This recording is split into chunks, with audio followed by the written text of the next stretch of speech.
we have this wonderful opportunity and also terrible burden of being in a specialty which is really broad and constantly changing.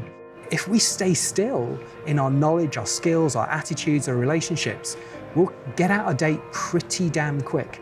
So CPD is an absolutely essential component of being an emergency physician.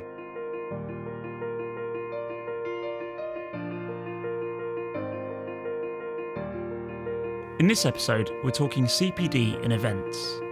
We meet the college's CPD director, Simon Carley, who many may know from the EMJ, St Emlyn's, SMAC, and his passion for education. And Harriet, the manager of the RCEM events team, a small team looking after the logistics, marketing, and delegate services. Harriet starts by explaining just how that role has expanded over the last few years. In 2014, we ran about 7 study days, whereas in 2020, we're looking to run 46 study days, a third of which will be outside of London, and that's on top of our normal Spring CPD conference, scientific conference, as well as facilitating conferences for EMTA, FastGem and ACPs. In recent years, I've spent a lot of time with various different educational organisations, so the official ones like the GMC, HE, but also conferences and really innovative groups around the world. I'm quite keen to bring some of their ideas back into RCEM. The events team are logistics professionals. We work very closely with a range of clinicians to make sure that the content that members and fellows want to see is put on through study days, practical workshops, as well as our conferences. The other thing which I'd like to do is to link up quite a few of the resources. So if you think about it, we've got amazing stuff on RCEM Learning. We've got amazing stuff at the conferences and the study days. Why can't we link those? So if you go to a study day, to develop your learning out of this event, here's a load of RCEM Learning stuff which you can use to build on. You can use that before the event.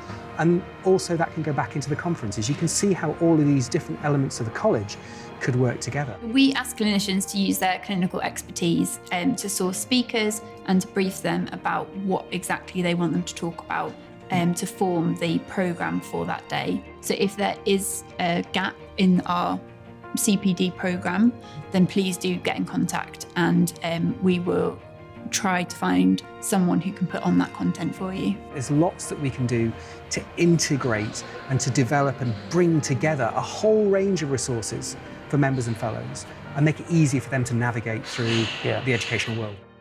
Lastly, I had to ask Harriet what the hardest thing about working so closely with emergency physicians is. Getting used to emergency medicine clinicians' timelines. Yeah. If we give you a deadline, then you'll work very much up to the last minute of that, which can sometimes be slightly stress-inducing for us. Fair enough. Apologies on behalf of all of us.